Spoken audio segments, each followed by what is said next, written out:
Yati beach Oman ania atui hi atai tan sang lai nan bonus couple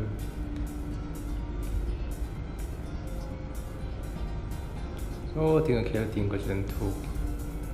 yan liu na phak chen chu chen thu be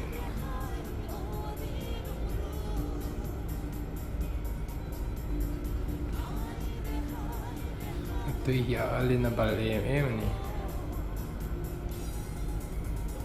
ilai bai sun kan fe ni hin ai ni mi Bangladesh India mi tam ko bel rami tam nem den from ilai mon hi akwan to ka kilometer tam foot fe ngai ilai mon pending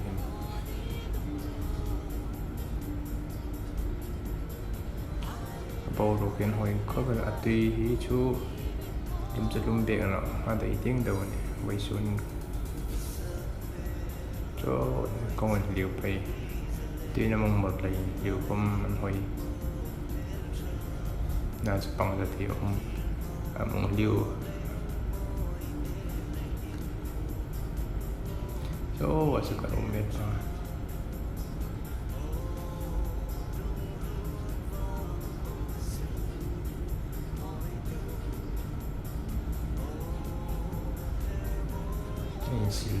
anh xin lấy thuốc nào hả hay giờ phải có cái nào phải shop không ngoài cái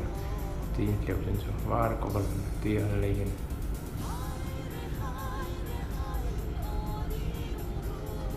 trong phút ní nên thùng bia cũng cho mình chui như này đến hồi cái thì bao được đến hồi á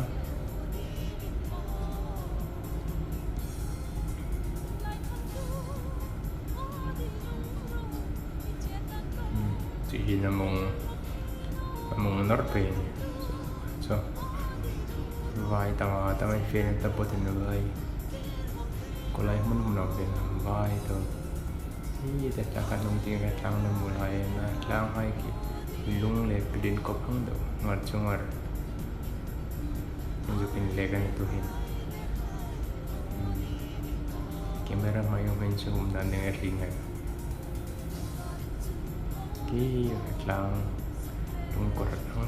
lung cột đằng đầu lung bụt nó cũng sáng thâu xì là lẹt lung tiếng lung cột rọc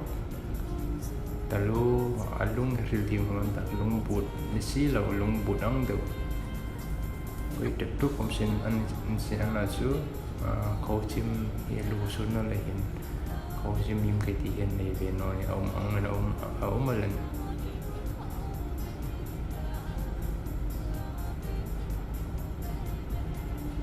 ni karul pa jalan sejeng kaisu kasol ola kasuk kat chana tai kati teu gi bo ni tien la hai so ke som na ding dang matura chung an chung ma ke som ding an sir na hai an don den chun lo temperament pa hi Philippine hai an la thim rong ma hem nuk kan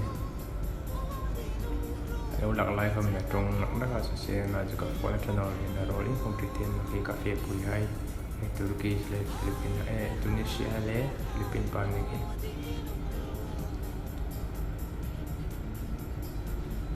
yang pakul mình lâu cái paramen này team là hem nó ngay đâm nó cái team rồi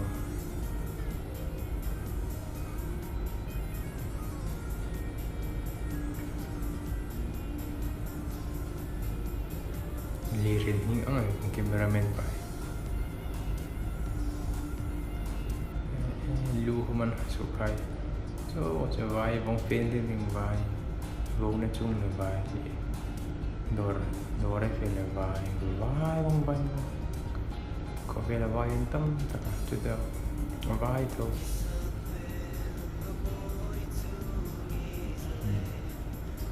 để mình tùy về lên hôn ta